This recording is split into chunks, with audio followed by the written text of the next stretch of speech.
We're here with Dean, and we're going to do a quick demo on the new NavNet Time0 Touch system.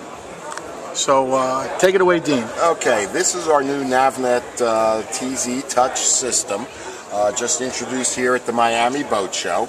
And we have come up with some unique technology that hasn't yet been seen in the marine industry. There has been many products out there that does touch screen, and most of them you see work just like you're seeing here. But we have come up with something new. If anyone's familiar with iPhones, smartphones, or their iPads, we actually have multi-touch.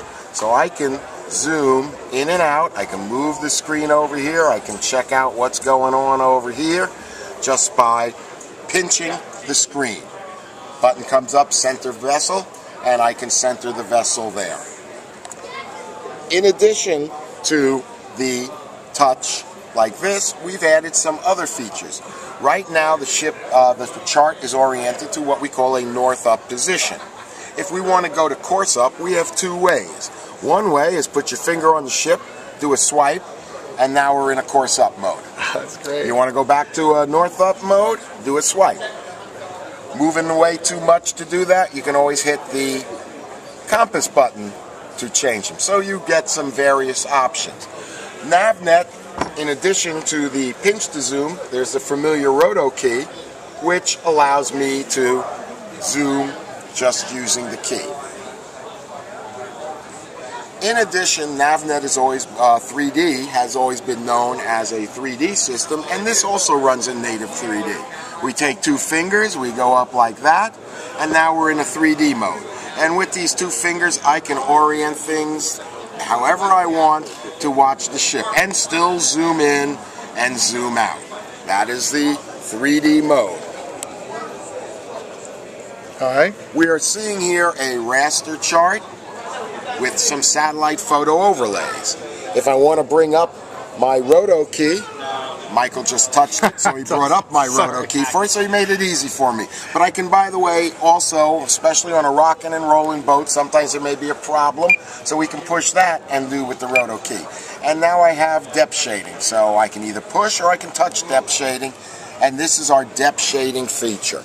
And the depth shading feature, as you can see, automatically sets depth, and you can see here the color range. 0 would be the reds, moving on out to the blues.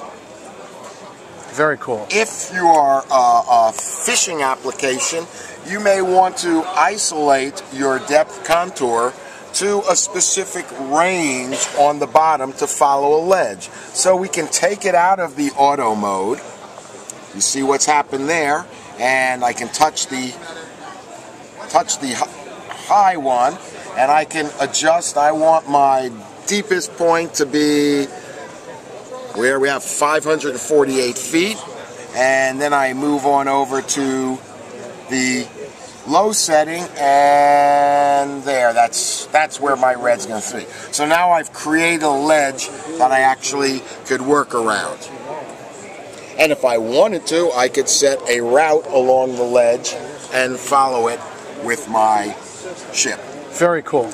We want to go back to our normal contours, we just push the auto mode. As far as putting in, let's center the vessel, make it look as a regular 2D mode, top down, hit the 2D button, pinch, zoom it in a little. Putting down a waypoint on this thing is quite simple. We just touch, we tell it, we scroll our little thing, we hit new point, and now I have a new point.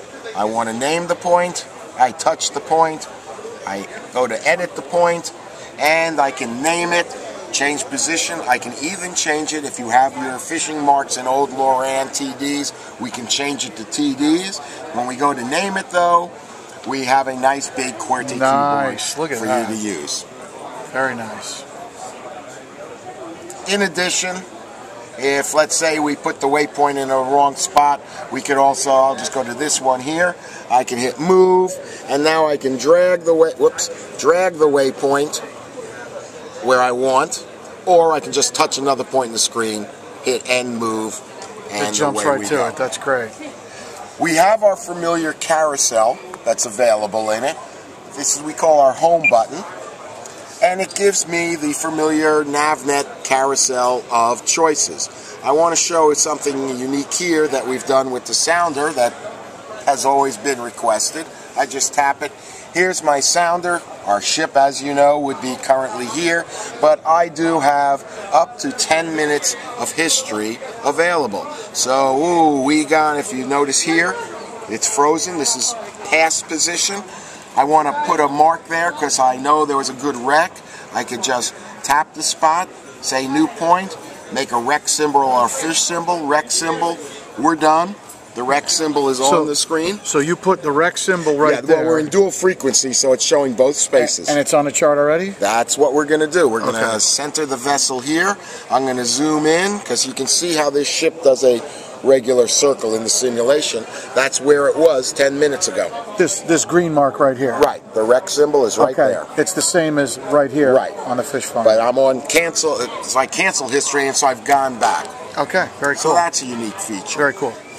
One of the greatest features is for use, I'll go back to a full chart because that's where the most drama comes in, is many people have linked with an iPad, but we have a two-way communication with the iPad.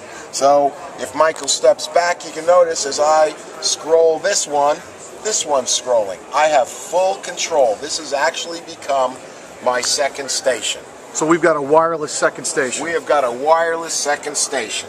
And that is an iPhone app. And in addition to that... And I get that on the iTunes store? When the product is released, it will be available on the iTunes store. Okay. In addition, and it's no charge, in addition, there's an iPhone app. iPhone app is strictly a reader app, but it allows me to look at various data. So if I want to keep an eye on, somebody else is driving, but I want to keep an eye on the navigation, I push navigation, and now we have our various navigation data. I tap one of these, or is it two tap? Two taps one of these, make it landscape, and now I can scroll through my navigation data. Very nice. But in addition, don't take away the camera. We notice the sounder is not on the screen, but here we go. Here comes the sounder on my iPhone app.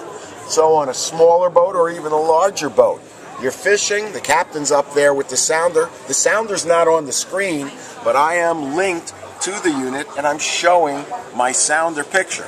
So while I'm there working the rods, I can see when I'm going over fish instead of yelling to someone or asking them to yell to me when a fish is available. Where we're at. So that's really cool. So whoever's navigating can be looking at the chart plotter. Right. Whoever's fishing can be looking wirelessly at the fish finder. Correct. And somebody else can be sitting in the salon looking at all of it.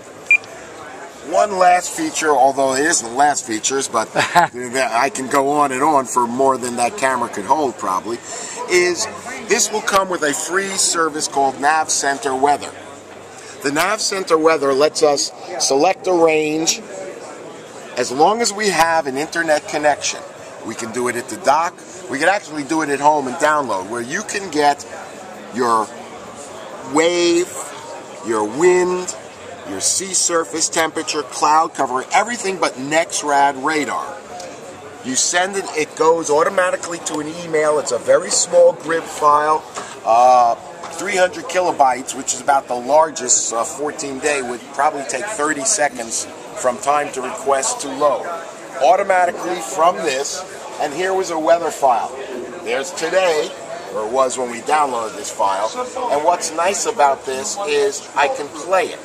So as you can see, the wind, you're seeing the wind based on, and down here the days that forecast was requested for. And if you want to just stop it, you pause it, and you can fast forward.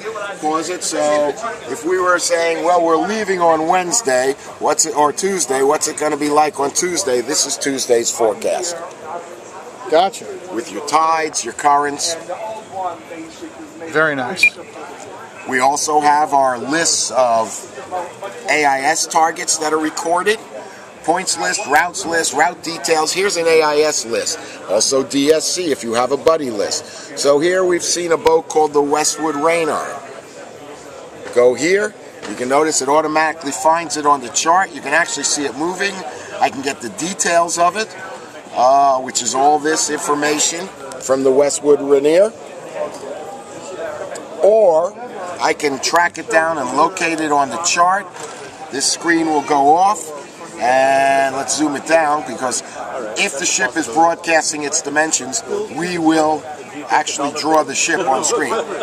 And this was a live file captured on sea trials about a week ago out in Puget Sound. So if I want to zoom out, I just go like this? Yeah, you can just pinch to zoom, or just use this. Okay. And you can see some others. But where's the ship? We always, whenever the ship's off the screen, we maintain that. One last thing, which I think is important because I've seen it before, putting in a route. If I want to put in a route now, I'm going to stop this thing from being north up, and I'm going to turn off the depth shading so you might be able to see it a little better. Well, we are in north up. Sorry. Edit that. I want to turn off the depth shading. I'm just going to use this overlay. And let's just quickly do a real short route. So to do a route, it's like a point. We push here. Instead of new point, I put in new route. Little flag comes up. Where are we going from here? We're going out to here. There it draws, and it's smart, so it starts moving in the direction you go. But now we're going to go up here, and now I want to go over here, and up, I drew it through there. We offer a go back button. So, go back, and it eliminates. If I wanted to, the go back, as you notice, will also go back more than one step. Nice. Okay. So now I can do a correct route like this. I can hit end route and save. And just a point, I'm going to save it so I can show you adjusting a route. But if you accidentally hit cancel and it goes away, the go back button will bring it back. Gotcha. So we'll correct for the mistakes that we make. I asked it to rename it, so I'm going to just name it the M-I-K, whoops, the MIMK too. Don't spell that good. Save. And now it's a route. If I needed to edit this route, maybe I went into too shallow water, I can touch that button here. I can actually move the point over to here, whoops, there, and go end move, and I've done it. In the middle of the route, I want to insert a new point, insert, there, nice, and move. And one of the other features we do, which was also from the NavNet 3D, let's say you've done a route, it's a long way, you're not really sure where it goes to, you can zoom in, zoom out, or you can touch the route, ask for the flyover, and now you can watch exactly the route that we created. Oh, that's awesome. Look at that. All US raster and vector charts are built into the unit. There's no charge for that. There's no royalties on NOAA charts. Additional charts can be purchased with unlock codes. Satellite photos are free. We even have a world hard drive that can be connected to a USB device in the back, and everything that's free all over the world will be unlocked. You're traveling to an area where you don't have an unlock code or an unlock chart, you will be able to either have your dealer order you and get you an unlock code, or have your dealer order, give us a internet connection, connect to the unit, and unlock the chart automatically for you. All right. Anything else? Well, that is a gorgeous system and an excellent demo. Thank you very much for your time. Thank you. And can't wait to see the next ones. There will be a black box version coming out in the fall. Okay. All right. We got any word on pricing? Yes, we do.